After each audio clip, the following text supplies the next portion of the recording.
Uh, okay, it is recording. So, good morning to everyone. Thank you for taking the time to be with me this morning to talk about Gynecological Awareness Month, and then also to hear more about your organization, ECANA, and then also to hear your stories. I am very excited.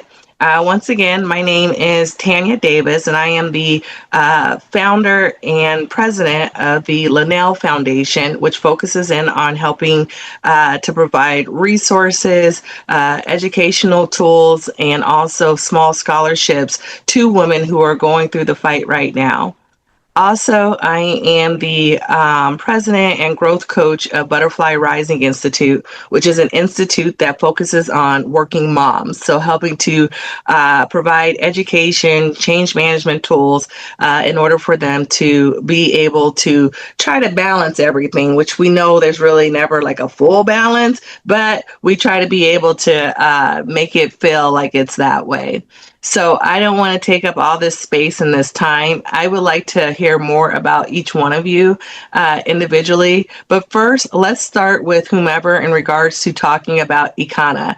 What does the acronym stand for? What is the mission? What is the purpose?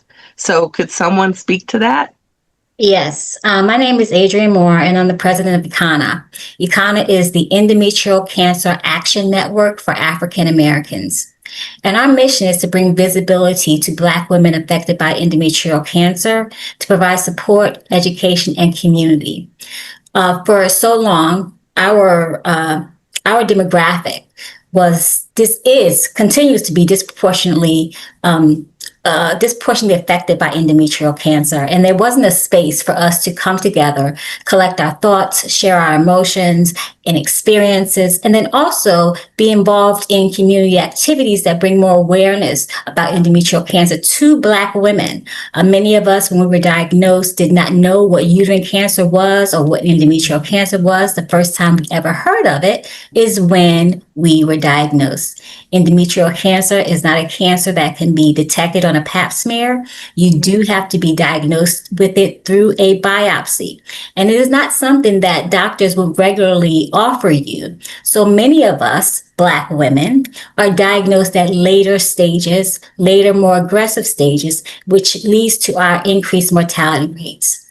Our organization was founded by Dr. Kimmy Dole, who is a research oncologist, for the specific purposes of bringing this type of awareness about endometrial cancer in Black women to larger platforms, larger scientific platforms, larger community platforms.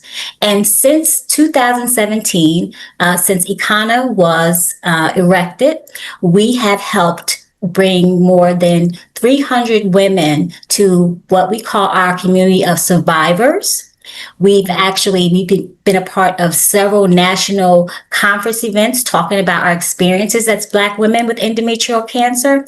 And also, too, Tanya, we partner with organizations like yours so you can help us move our message about increasing awareness about endometrial cancer in Black women to communities who may not have heard of us yet, to Black women who may not have heard of endometrial cancer, so that they're more aware and that they can also share that information with the people in their lives. Hmm. Thank you. Thank you, Adrienne.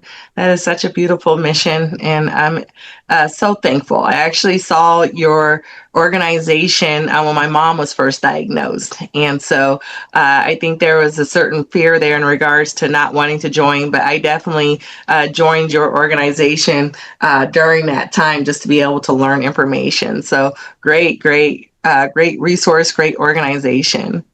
So let's hop into each one of you and your stories. I would love to do that. And so, Adrienne, since you're on camera, do you want to be able to kind of give a little bit about yourself and background? Sure. I was diagnosed with endometrial cancer in 2016, but I began experiencing symptoms of endometrial cancer in 2015. My background is that in 2003, I was diagnosed with stage 1 ovarian cancer. So I had a left oophorectomy, which is the removal of my ovary with a tumor on it. And then my I guess it was my fallopian tube. I say this because that was part of my treatment. plan. I had surgery, then I had to have chemotherapy. But when I was done, I had 5 years of surveillance. And during that time, my ovarian cancer never recurred. But also during that time, no one talked to me about the other cancers, gynecological cancers I may be at risk for.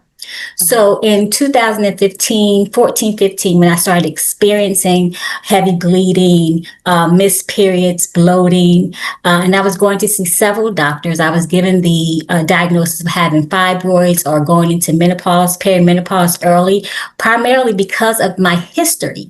But it was because of my history that I continued to see more and more doctors. I got several opinions about what was happening with me, and they all were the same. It's because of your reproductive history of cancer that you had this early onset of menopause. So don't worry about it. You are just experiencing a decrease in your flow, the abnormal bleeding, all those things, because I have not yet hit menopause. I'm 44 at the time, so I hadn't hit menopause. So they weren't alarmed, so I wasn't alarmed. And it wasn't until 2016 that I found myself at a new job, day one with new insurance. And that day one, I had a breakthrough of all the symptoms. And I called a new GYN oncologist, not oncologist, a GYN person, OBGYN. And I got in to get an ultrasound. And then she called me back, and that was the first time she ever said, I haven't heard anyone say, you need to have a biopsy. Didn't know what a biopsy was. Didn't do a lot of, I don't think, did a lot of research on what it took to have a biopsy, experience the pain that you might experience, but I went on ahead and did it. And she said, I'll be back in touch with you about your results within 10 days. And they called me in 4. And I knew it asked me to come into the office, and I knew what it was, but I didn't. I thought it was the ovarian cancer that came back, because that's the only cancer I was aware of. No other doctor had talked to me about it. But when it came back, it was endometrial cancer. I said, what is that? Wow. Wow.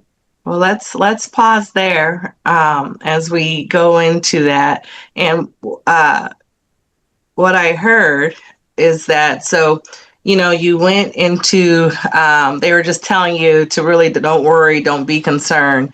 And so at that point, you were like, okay, well, they're telling me not to worry, not to be concerned. Did you see any sort of disparities in your treatment at all when you were getting to that point of learning and hearing, and them just kind of telling you that, maybe nothing's wrong here, nothing's wrong here? I saw a lot of, I don't know if it would be a disparity as much as it was maybe a stereotype.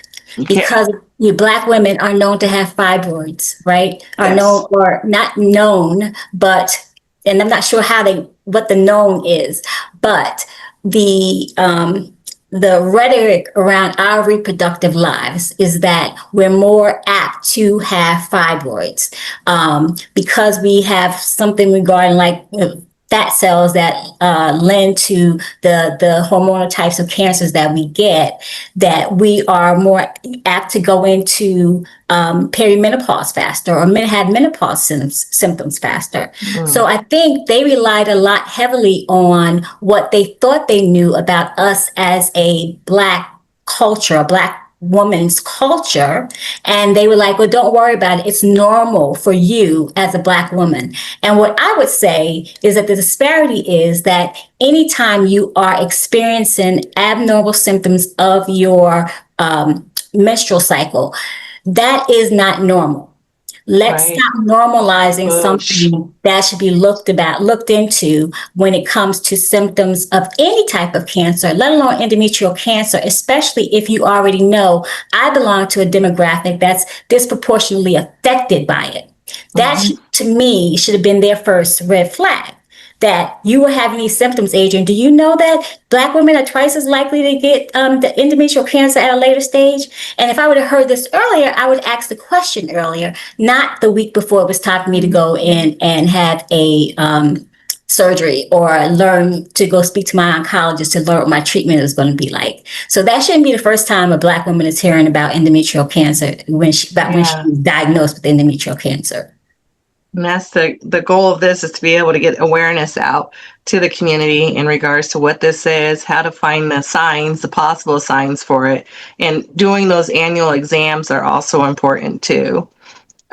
So then hopefully, but like you said, it's only through a biopsy. I literally just had a biopsy last month because of my background and my history of both my grandma and my mom getting it. So, I asked them if I can get one every year. And so once again, kind of pacifying it.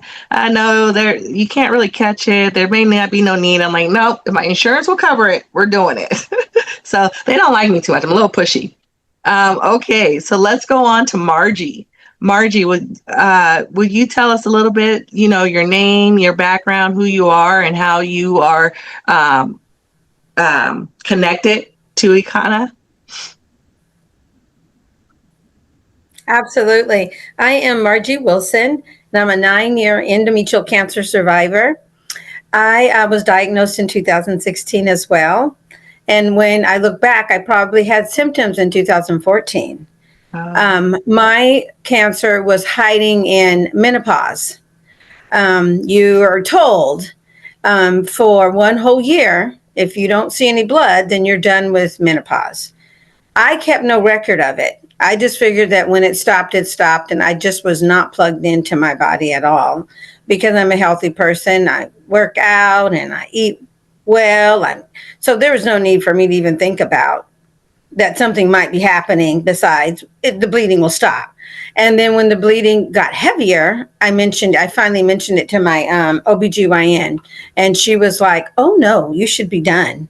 And then that's when my journey started in October of 2016. I had a complete hysterectomy, and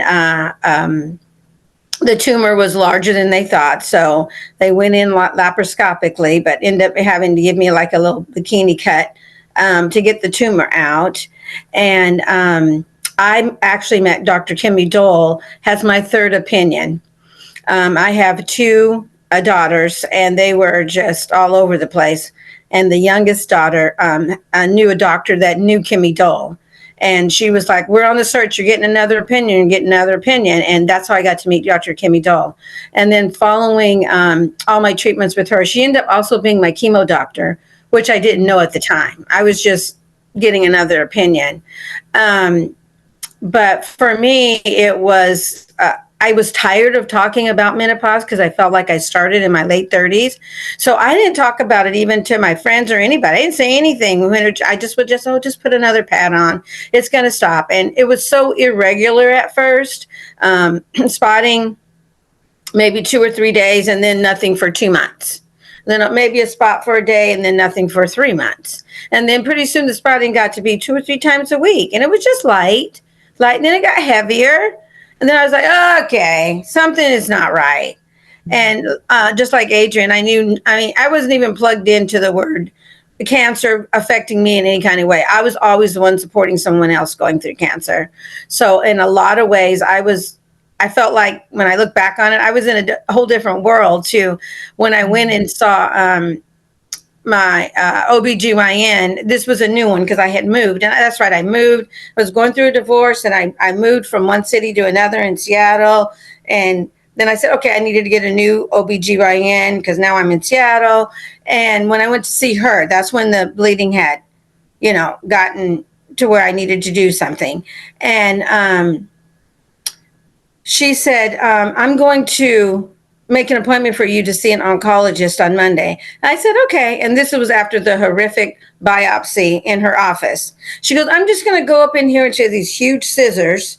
Your feet are up in the stirrups, these huge tweezers. I'm just going to go in and get a piece of something. And then she's up there. She's like, and I'm like, wait, ow. And then I'm just about done. And and finally I said, stop. I go, I need to walk to my car when I'm done. Am I going to be able to walk to my car when I'm done? Oh, yeah, you'll be fine. You'll be fine afterwards. So finally, she got a little piece of something, but it was horrifically painful. And when I look back on it, I thought that there was something wrong with that because I'm not familiar with the medical world. I'm thinking, does this really happen? And as I found out that that isn't normal. that she gave you a sedative. That should have been planned more. And anyway, so she did, and she gave me an antibiotic. She said, something's going on there. She gave me an antibiotic and said, I made your appointment with this OBGYN oncologist. I said, okay. So I come back to my home and I'm telling my oldest daughter that. And she said, bring somebody with you. That's what she said. And so on the way home, I called a friend who is very doctor wise, been through a lot of different medical stuff. She goes, okay, I'll come with you. And I don't think I told her oncologist. I just said, I'm going to see OBGYN specialist, And so I said to my daughter, I'm going to see an oncologist. And then she was reading or doing something. She dropped what she was doing and looked at me. And I'm like, why are you staring at me like that? She goes, well, Mom, they think you have cancer. And I said, I'm going to say oncologist, specialist, OBGYN. Why would that be cancer? And she just rolled her eyes in the back of her head and was like, Mom, that's what they're called, oncologist and that's how far away I was from any kinds of sicknesses, or I didn't know, and that was like 9 years ago now. I know everything now and I can't be quiet about it. And currently I am the program director with ECANA. I help develop the programs. I facilitate the programs in our weekly survivor sanctuaries, and anything else that needs to be done, I do that too. Right. Yes. Many hats. Many hats. We're thankful. Yeah. We're thankful. I was a founding member with Dr. Dole and starting ECANA. I was in that very first meeting. She said, want to be a patient partner. I do research. And, I need the patient's voice. I said, sure. So ECANA started in 2016. Excuse my voice. Started in 2016. December of 2017. December 2017. Okay. Yeah. Okay. Yeah. Okay. Well, thank you. Let me bring in another voice. Jennifer, you're next. I would love to hear more about you, your story, and then also what your connection is with ECANA. Yes. So I was diagnosed with endometrial cancer in 2022. So COVID was still going on. Interesting story. I have a history of fibroids too. I'm listening to the other ladies. I have a history of fibroids, a problem with this. So I had an ongoing relationship with the same gynecologist for at least a decade. So 2 months before I was diagnosed with the problem, I had an ultrasound. I don't know if you ladies are aware of this, but Dr. Dahl has figured out that ultrasounds are not necessarily effective for Black women or as effective. This can be a problem. So 2 months before I was diagnosed, I had this ultrasound. And as the doctors like to say, not that it was negative. I think the term is nothing remarkable. Okay, you've been in here good, come back next year. So I was regularly seeing a gynecologist. 2 months later, we're in the midst of COVID. And I wake up one day. So I had some symptoms. I was postmenopausal, so no bleeding was expected. So, and the symptoms that I had, I would have associated with my fibroids, which were under control, but not that big of a deal. But literally, I woke up one morning and went to the toilet, and there was blood. And I lost my mind, just lost my mind. So I went downstairs, called that gynecologist's office, who calmly explained to me that they were not seeing patients because we went through this period where the offices were like, we can't let you in, there's COVID, and we'll see you in. So in one day, I called 21 different practices, including my regular gynecologist, until someone said, yes, you probably should be worried about this. So 2 days later, someone agreed to see me. I went into the office again by myself. So my friend went with me, escorted me to the door. Everyone's all masked up. No one else is in the office the entire time that I'm there. It's like, come in, we'll do this. And Margie, you're resonating with me. They did a hysteroscopy with no anesthesia, no warning of what was going on. They did this. I kind of knew I was in trouble because there were 3 people in the office at the time. And they all came in, all of the workers, all the professionals. And I thought, this is not good that a bunch of people want to look at me and they're whispering at each other. So at some point they asked me some questions and do sort of the God bless you thing. And I thought, this is not going to go well. So they said, nope, definitely going to need surgery. This is bad. So we have found a polyp. Now I did say I had just had an ultrasound and we didn't find this. Oh, no, definitely. You see that? Okay. So they said, so you're going to have surgery and someone will get back to you about this later on. And then they said, okay, you can get up now. So we're going to leave the room and you can get up and put on your clothes and leave. And I fainted. Because again, no anesthesia, you've done this scraping, this is terrible. I literally fainted. And I thought, so someone's downstairs waiting for me because they weren't allowed to come in. They put me in a room until I could recover. Now they wanted to give me a Tylenol. I thought maybe beforehand would have helped. So I went home and thought someone will get back to me about what the next steps are, which were clearly surgery. That practice did get back to me after the doctor, had read this, and they started telling me how because of COVID, it was going to be like a month off before, and that was not the answer. That was not the answer. So I had to reestablish a different relationship with the gynecological practice that was different than that. And I don't know if you all know that, but even now, starting with a new practice in anything is difficult. So I thought, okay, you think I have cancer, but you keep putting me off. So I was finally able to find a new gynecologist, and this is several months later, who said, yes, I will put you on my schedule. I've seen you. We will go in and we will get this. She said to me, really? So we're going to take out this polyp at this point, not a hysterectomy. We're going to take out this polyp. And I asked about that. Why don't you want my uterus? She said, maybe 5% of the time is a polyp cancerous. That's the thing about polyps as opposed to other kinds of tumors. And I thought, what do I know? Again, because I didn't really know that much about endometrial cancer and the history. If she says so, we'll do this. I go to the surgery once they get it scheduled. She comes out. She's smiling. I still have the photos. They took pictures of okay, this is what was inside you. And you take this home and keep this. And she said, it's good. So we're going to do a biopsy, right? We will do this just as a matter of course or whatever. We do this all the time anyway, but think you're good. Go home, relax for a week. Don't pick up anything heavy, blah, blah, blah. You'll be fine. A week later, I was paying attention to this again, still in the midst of COVID. I was on the phone with a friend. The phone rang and I look and I realized it's my doctor's office. And I didn't think then, probably if your doctor herself, not just her office is calling, you're probably in trouble. But why would I think I had cancer? So I say to my friend, oh, well, let me get off and just talk to her and I'll get right back to you because I'm in the middle of this great conversation. And she says to me, hi, Jennifer. And she says, are you sitting down? Which is all she said. Are you sitting down? I thought maybe you should say, are you alone? Is it okay? How do you feel? Nope, we're going to get right to the core of it. Are you sitting down? Well, sure, I'm sitting down. And she said, you have clear cell carcinoma, not even cancer. Now, I don't know a lot about cancer, but I know carcinoma is something to do with this. Why does she think I need to know what I have before she says cancer? So my little brain is sort of going off and I realize it's a bad thing. And so then she starts to calmly explain to me how serious this is. Well, clear cell carcinoma is aggressive and rare and blah, blah, blah. Okay, so this needs to come out yesterday. Well, yesterday I didn't know I had cancer. So how does this come out? She said, well, I've already talked to the cancer team at my research university. I've already talked to the cancer team. They have your test results and all of that. So this is what you do. You call them based on your availability and you get the first doctor who will see you. Because she said, I know how you feel about women doctors. She said, the first doctor on this team who says I have space on my schedule, you go, I'm there. Because we need to really take care of this. Clear cell is not such a good thing. Again, ugh. So I thought, fine. So the first doctor happened to be a male, which I wasn't crazy about, but my other doctor seemed to think this was aggressive, so I should take care of this. So that doctor saw me like within a day or two. I come in and he says that to me, listen to me. He says, the tumor board looked at this too. So not just did I look at this, the tumor board. And here's the truth.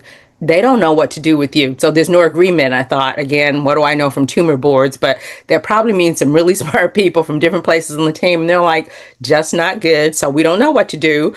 But there's several options. So we talked about the options and he said, here's my thing. If you were my wife, my daughter, my sister, my mom, someone I loved or whatever, I would go hard as aggressively as we can. Everything has to come out, the fallopian tubes, though, everything has to come out. And then we're going to do radiation, external, brachy, and we're going to do chemo.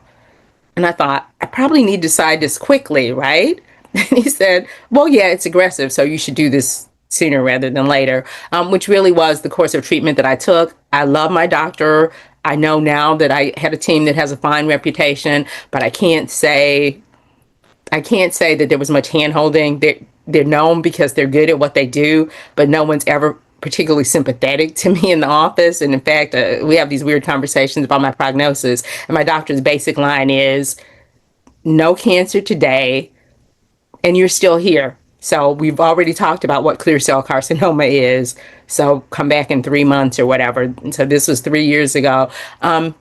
So I did have all that treatment. And again, I don't have any complaints about the treatment. I am still here, but I do have to say, having met the ECANA women and heard other people's stories, I realized that probably more sympathy would have been good, right? If anyone had ever, and it was during COVID, so like almost no one ever touched me either, and really very isolating. So yeah, that's my story. And so again, still under surveillance and still being told by my doctors I have one of these rare subtypes, clear cell, serous, and a couple of others. So, look, at that point, there were fewer options than there are now, but still very few options. Clear cell carcinoma accounts for about 5% of all uterine endometrial cancer, all endometrial cancer cases, and Black women are much more likely. I think Adrienne touched upon these 8 subtypes, which are really my passion. I'm going after this.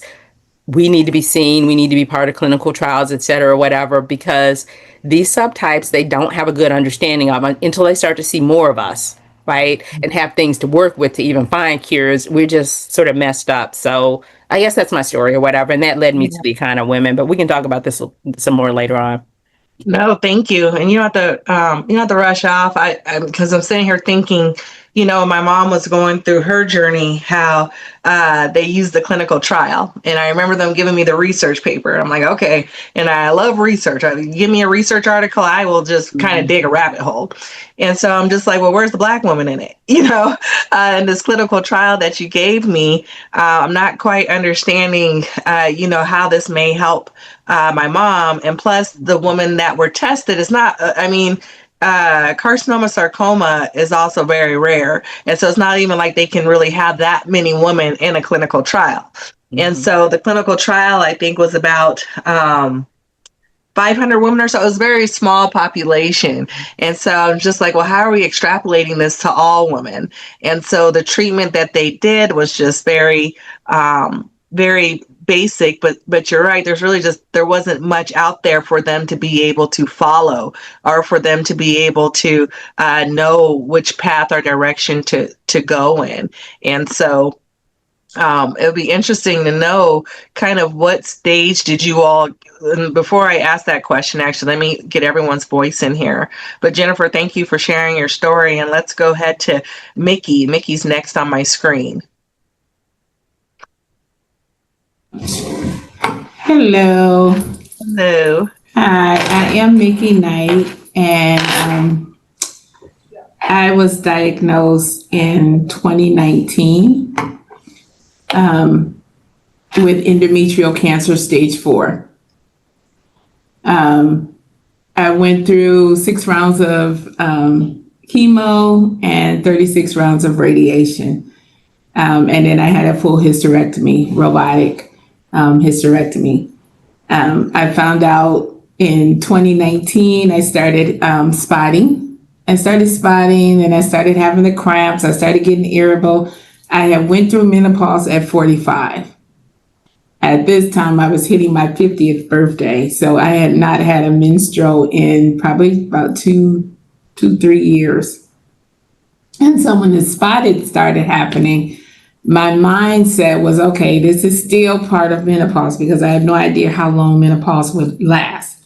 And so I was like, okay, maybe this is still part of menopause, because it took me back into reminding of when I was going through menopause. I would spot 1 month, I would have a menstrual, and then I wouldn't have it for like 3 months, and then I would have a menstrual, and then I wouldn't have it for a year, and I would have it. So it was always kind of off like that anyway. So when I started spotting again, I was like, okay, this probably is part of that. But then it didn't stop. The spotting became, and it was like every day I had to wear a pad or something, because it would not stop, and then the cramping and everything. And at the time, I would say I didn't have insurance. I worked for a company that I didn't have insurance. And so I was a little concerned about going to the doctor. So I started doing Dr. Google, which is not good. Just never good. Never good thing. That's true. Because now I've got all these ideas and these thoughts in my head of what I'm seeing. And of course, endometrial cancer was never anything that popped up. Never even heard that word. And so once I got the job with Chase, where I'm at now, And my insurance kicked in the 1 month after, and I was like, okay, I'll go to the doctor and see, what this is. And like everybody said, the first thing my doctor was saying, okay, it's probably just thyroids. And it's probably just that, and we'll check.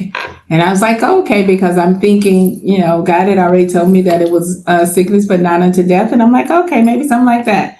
You just take that out. And she was like, well, just hold on, wait till we get the results back and everything.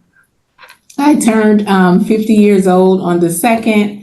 I set my appointment on the 7th, I think it was, or either that final. It was like the 8th. I set my appointment for her because I didn't want anybody to have that on their mind, not knowing what was going on at my party. And so I was like, no, we'll just wait till after. And then once she did the test on the 8th, she called me back, I think, on the 10th, I believe it was, and told me to come in for another appointment and said she did see something. That she did see she had her results. And so when I got back, she did tell me that it was endometrial cancer stage 3. I had never heard of endometrial cancer. And then for it to be stage 3, I was like, okay, what's next? And we went, she said, okay, we're going to send you to an OBGYN. And I ended up getting the most amazing cancer doctor, endometrial cancer doctor. I had an amazing experience. My doctor, and I say because she was out of Africa, she was this tall African doctor that had a passion, and then also had to fight even in her field because she was the only Black doctor in there, and then she was the only Black woman doctor there. So she already understood the fight even with Black women in cancer. So she was very intentional even on her staff that she had. When I got there, everybody had the same atmosphere that she had. Everybody was caring. It's like your family now. And so I had a very good experience with the whole team, my whole medical team, because of who she was. I think if it had been anybody else, but because of who she was and because she already had to fight for her position and her voice for where she was, that she went hard for me. And not just for me, but for every one of her patients, no matter who they were. And so I had a really good experience with her. I was going to do a clinical, but it never came through. I always say, God knows best.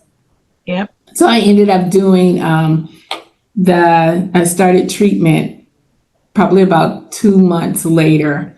So I did my surgery was in October the 17th. I didn't start chemo until December 1st, I believe, or December the 10th. So I didn't start because we were waiting on that clinical. And then finally she was like, okay, we're not going to wait anymore. I don't know what they're doing. And we're not going to wait anymore. So that's when I started chemo. And then radiation started 6 months. So I have been cancer-free for 6 years now. So I'm a 6-year survivor. Praise God. Congratulations. And Thank it's really good you. to hear that your doctor was an advocate for you, and Yes. partnered with you and just didn't see you as another patient, right? Yes. They took a care and a love and concern for you. So that's really a blessing. It was A big definitely a blessing. Definitely. So Marion, Yes. I think do you want to tell us a little bit about your story? Sure.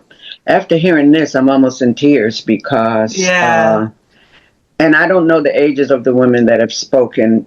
I have some sense of it, but I'm 77. I'll be 78 on the 30th of this month. And what happened with me last year in October, I had a different problem.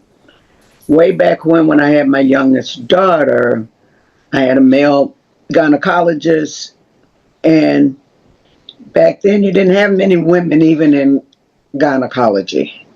And he did a terrible episiotomy. fast forward, I started to have bowel incontinence.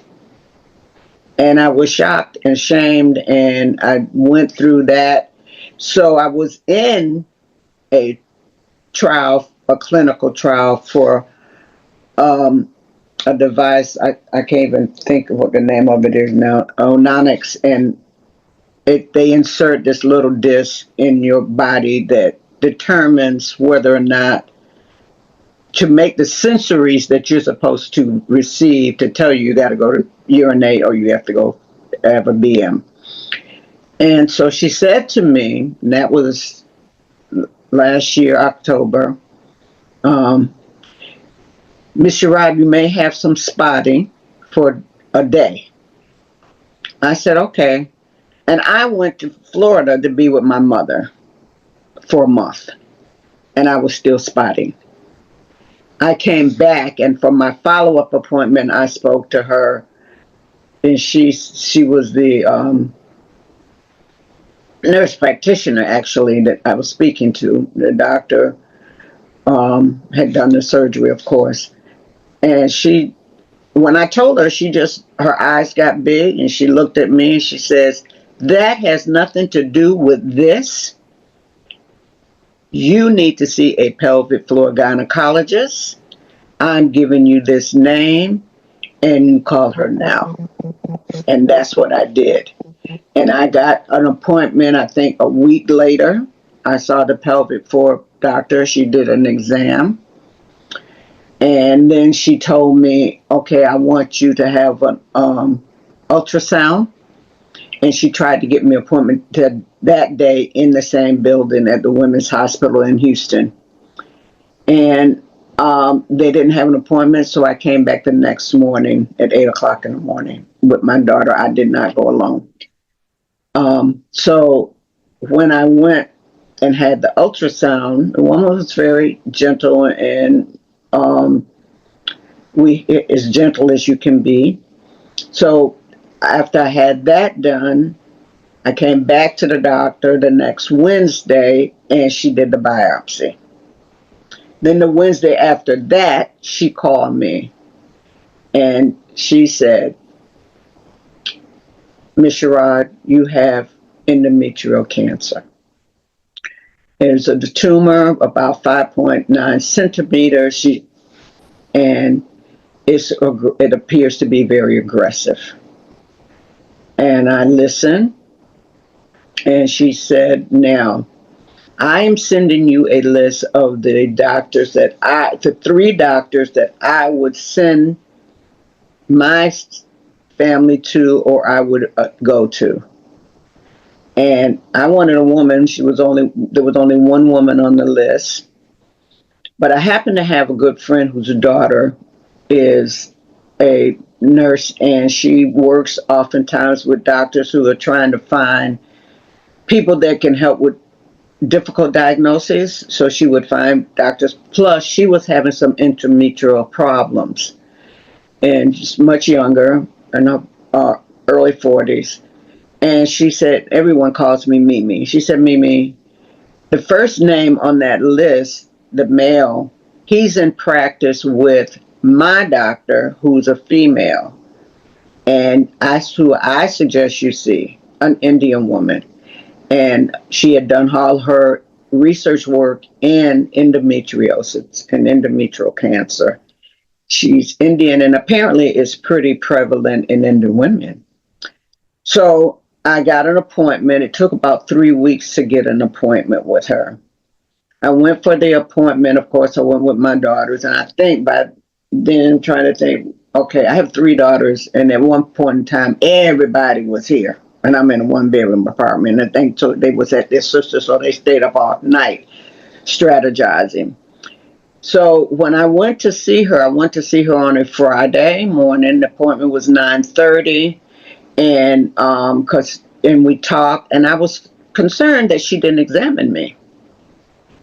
And she said, Ms. Sherrod, she just sat down and looked me square in the face. We have to remove this, and we're going to do it robotically. I'm going to have to make a solid incision, and I'm going to take a bag and go in and scoop it out and bring it out. She didn't at that time say, if this thing bursts, you're going to have cells go all over your body in your lymphatic system. So I wasn't afraid because I had already asked the Lord, what are we going to do? And he was directing me. So we did that day, we did all of the pre-op stuff, the blood work and walking here. And Mickey will know this because Houston, this is the largest medical center in the world. There's 21 hospitals. It's in a section of town you're walking back and forth. And so we went and had some lunch. By the time we got everything done and left around by 3:30, we came home. I was taking a nap. I got up to go to the bathroom. I was hemorrhaging. So I looked in the commode and I said, okay. So I start putting more pads on myself. I called my daughter and I said, Teresa, I need to go to the emergency room. I'm bleeding. I didn't use the word hemorrhage because I didn't want her. She was already in her car on her way here, and I didn't want her to be overly excited. And so she said, Mom, I'm almost at your house. I said, okay. And I'm 10 minutes from the medical center if there's no traffic. And so she came and she got me, and I wanted to go to Methodist. And a lot of people have asked me, oh, why didn't you go to MD Anderson? Well, I wasn't interested in a clinical trial. I wanted to go where I had been before because I had bypass surgery in 2019. I wanted to go someplace where I just felt like they were so caring, the staff there. So when I got to the hospital, the one emergency room, I just had great experience. And of course, one of the doctors was probably the most handsome, tallest African man I ever seen, and very young. And I'm already thinking in my mind, okay, how can I introduce him to one of my granddaughters? So they were really nice. Every person that touched me was caring. So when they had me there, they didn't want to send me home, but they wanted to make sure that they did a CT scan. And as the Lord would have it, that was the only scan that was missing. And I couldn't get an appointment for till like a week later at 9:00 at night and all of that. And so my daughter, so this thing was good. We get the scan. We're ready to go. I was admitted to the hospital. Staff doctors came to see me. And my doctor was either out of town for some reason unavailable. This all occurred on a Friday. So by the time I saw her, because I had hemorrhaged and was bleeding, they had to bring in other people. So like a hematologist, because I ended up with a bedside scan and I had blood clots all over my body, in my chest, in my arms, in my legs. And the radiologist was there, and I wasn't sure why he was there. And they were all literally in the room, huddled together, having this discussion. And I finally said, excuse me. My doctor's name is Dr. Kamat, the Indian woman. I said, Dr. Kamat, I hear a lot of discussion going on. And of course, my daughter, she told him, I'm not recording you, but I have this app that takes notes. And they said, that's fine. And I want you to know, since you're my doctor, my oncologist, and I'm aware of your experience, y'all need to come to a conclusion about this sooner rather than later. And I'm asking you to get that done for me. So next thing I know, as I said, the hematologist came in and they were trying to decide what to do. And she said, no, she has to be scanned now. They brought in a portable scanner. I had the blood clots all over. They went back to their discussion. They said she has to be discharged now. And the radiologist oncologist was there. They discharged me. And And that Monday I had they explained my treatment to me to a degree, and I had further discussions later. So because I had hemorrhage, I had to have radiology immediately. So I had 2 radiology appointments for external radiology on that Monday. After they released me, I went directly to radiology. I had a treatment in the morning at 9 o'clock, and I had another one at 4. After that, in total, I had 28 radiology treatments. Then, in doing that span of time, the radiologist, oncologist explained to me that I was stage 2. And I was okay. And when he did all of that, my daughters were there. By then, my 2 daughters from North Carolina had come, and they were all there. And my middle daughter, her son, who at 13 had cancer, so she had a certain group of questions she could ask. The youngest one is MSW, and she worked with a lot of people that had cancer and helped, because she's a social worker. She helped to supplement what they didn't get at the hospital and talk through that. So I ended up having, they waited about 3 weeks, and my plan, they explained my plan before the 3 weeks though, while I was doing radiation. Okay, you're doing the radiation first, then you're doing the robotic hysterectomy, and then you're going to do chemo. So that was the route. And I did the robotic hysterectomy. I had no problems. I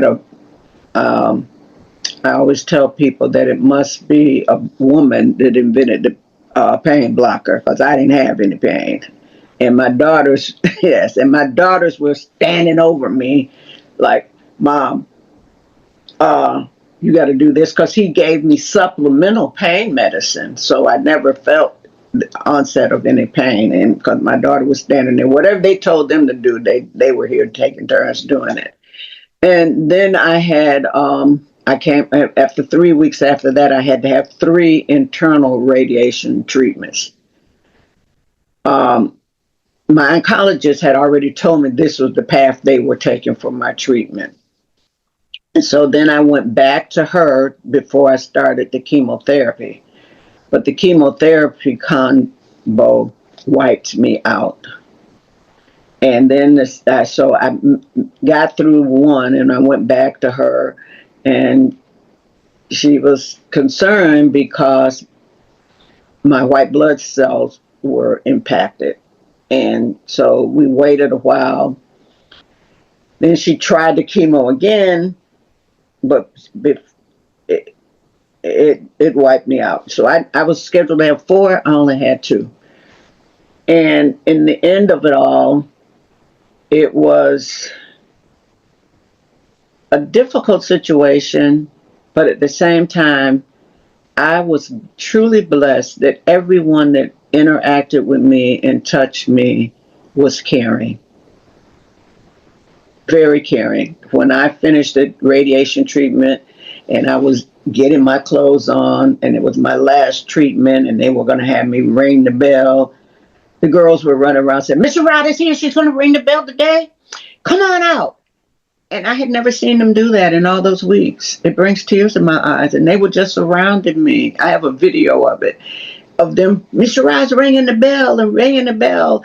And they just were kind.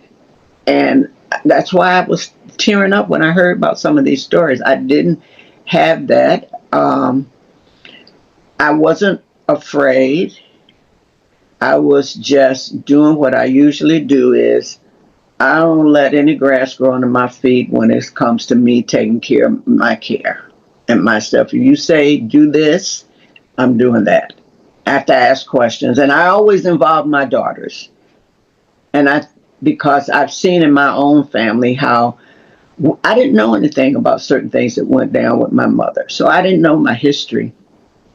And so now I'm at the stage where I've done all of the treatment, my white blood cells were so impacted, I couldn't get the third and fourth chemo.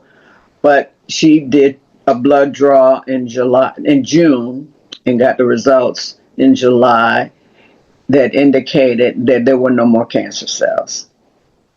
So I was away up in the DC area. My daughters had given me a trip just to go see some friends. And I had this wonderful experience of getting that good news amongst friends, and everybody wanted to celebrate. So we celebrated, and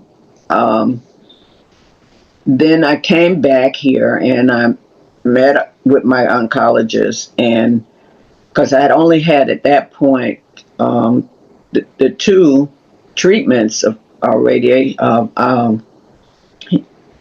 the chemo, and she said, well, you don't have to have chemo. We're not going to put you through that. We're fine. We're going to monitor it. And so just last week, I had another blood draw because she wanted to make sure.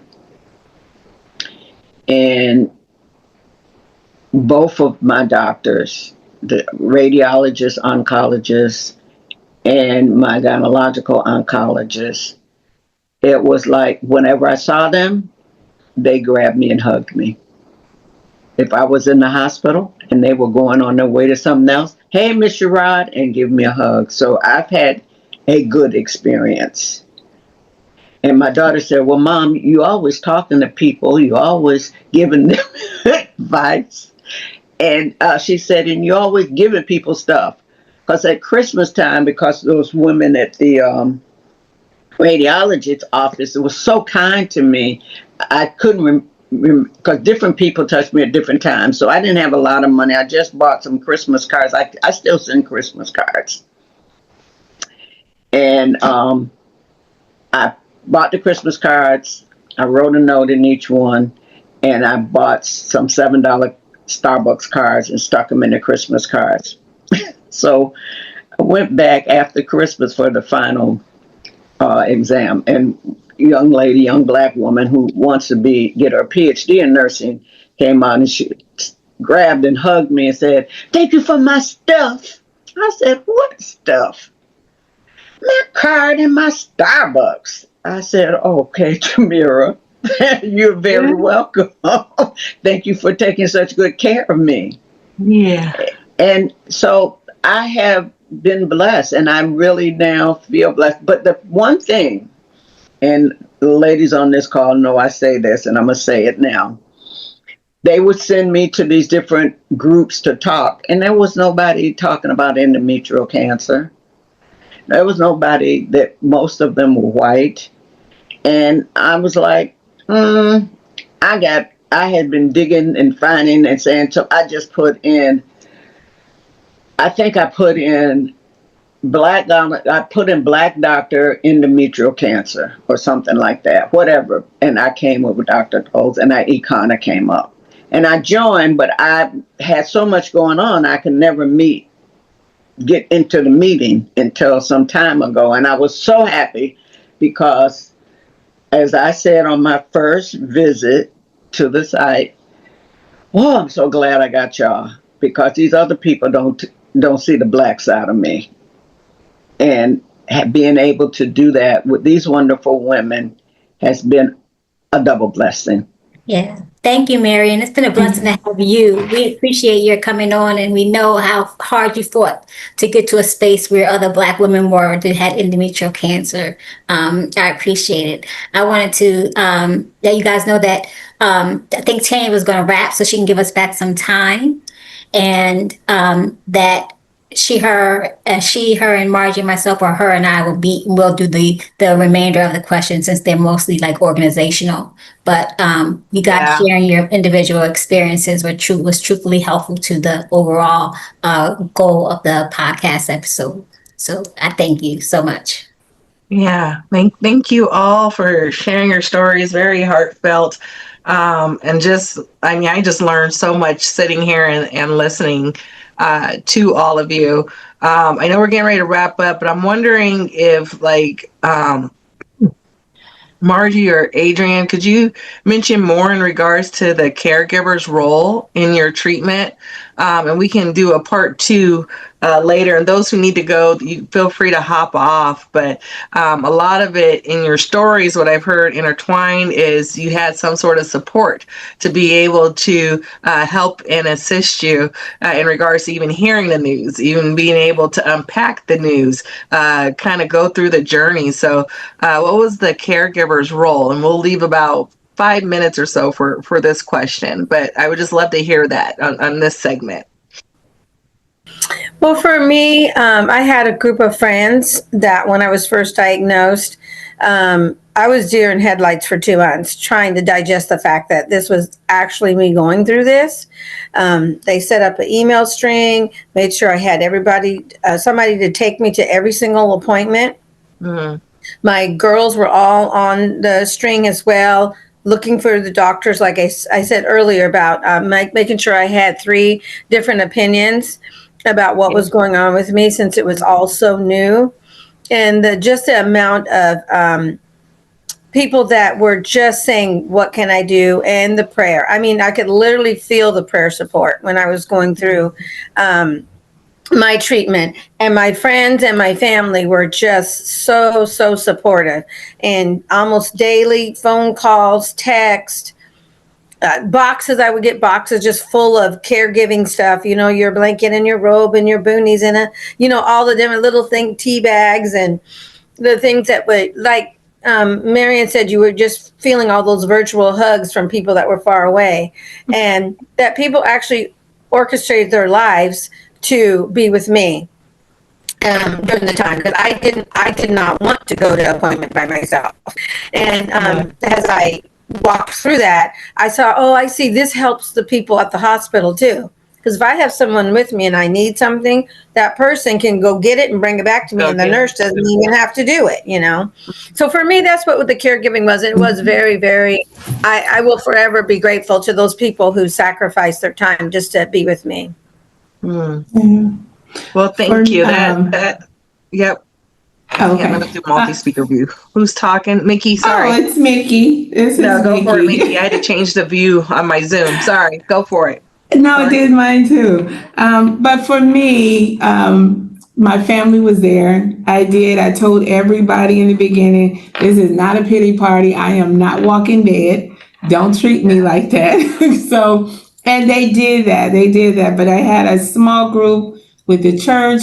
My fiance at the time, which is now my husband, his wife had died from endometrial cancer and some other things. We didn't know what that was, and he knew, but we didn't connect. So once he heard that, it just put all this fear into him. But I had a lot of support with my church, with my family, with my small groups.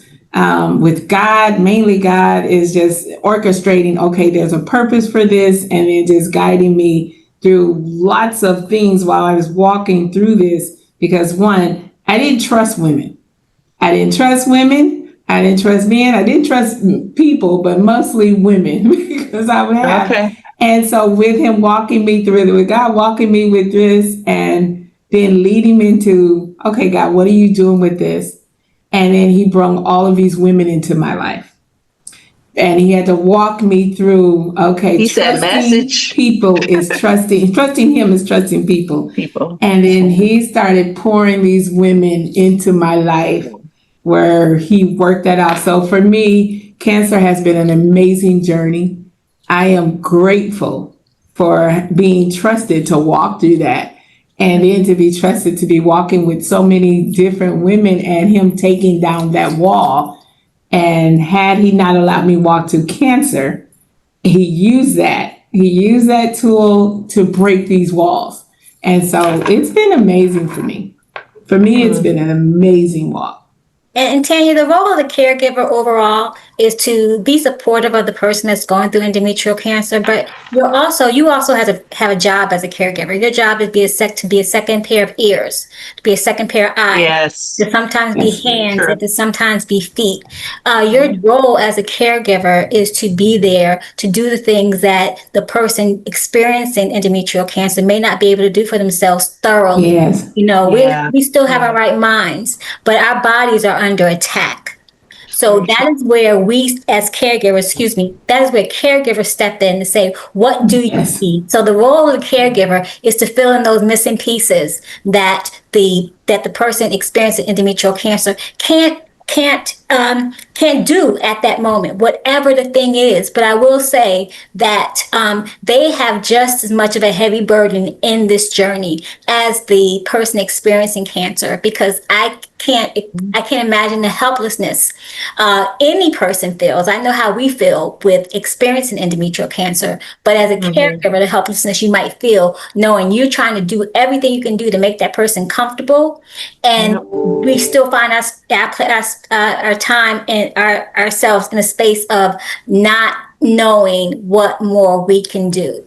And that's what we fall on. We trust God. We trust God, and we bring together what we can in who we can. We have a spirit person who can walk with us spiritually. We have someone who might can handle all our financial business. We have someone who might be able to handle all our, administrative businesses. If you have 2 or 3 people in your lives, lean on their special skill set. What skill sets can they bring to your life while you are going through? Not you actually going out to look for these people. Ask the caregivers, what can I do? Start within your circle. What am I good at? I'm good at writing checks. I'm good at giving baths. I'm good at cooking. That's 3 different roles for 3 different caregivers. And if you can help in those ways, I think you have done your job as a caregiver for a person with endometrial cancer. Yeah, Thank you. I just wanted to lift up the role of the virtual community in doing this. Again, I was diagnosed and treated during COVID when most of us were isolated, but I was particularly isolated because I have a primary immunodeficiency. So I was literally away from people. So mostly my physical contact had to do with my partner. So my husband was here with me. He went to things. But as I said, even the care team at the hospital, the way they dealt with me was, sort of, yeah, we're going to get you in here. So I can't say enough about communities like ECANA and all the other people, because I don't know where I would have been. I mean, frightening experience, and people stayed away from me for my own good. I understand that, but my virtual community was there for me, lifted me up, and even in the ways that, Adrian is suggesting, right? So we're on Zoom and we can't come to you. So people would drop things off at the door and ring the bell and like run and, call and go, okay, I'm here. I waved at you or whatever. So I just can't say enough about that. My virtual support community just saved me. Well, thank you. Thank you all. We will go ahead and end it here in regards to being able to learn more. Thank you for your vulnerability, your openness, your transparency. We just appreciate it. And I know that many women are going to learn from this, especially in regards to, well, I thought it was this, I thought it was that. And so now really making it emphasis and an important decision in regards to, I think the word that keeps coming to mind is push. The push for to get those answers, push to be able to get through that door, to understand what it is in regards to what's possibly going on. Because a lot of this terminology for me too, I'm like, what cancer? I never really had to deal with cancer. It's never been so close to me. And so a lot of the terminology I learned as well last year. And Adrian, you're totally right in regards to the caregiver. It's a very hard position to be in. I mean, we can't imagine what the patient is going through, but to sit to watch it, to watch the journey from start to finish, it's painstaking. Let me just say that, but not to negate anything that the patient goes through. But totally heard what you were saying, and I appreciate those nuggets of information. So without further ado, let me go ahead and stop the recording, but make sure I say thank you. And I'll start the recording right now. There we go. Are you sure you want to stop the recording?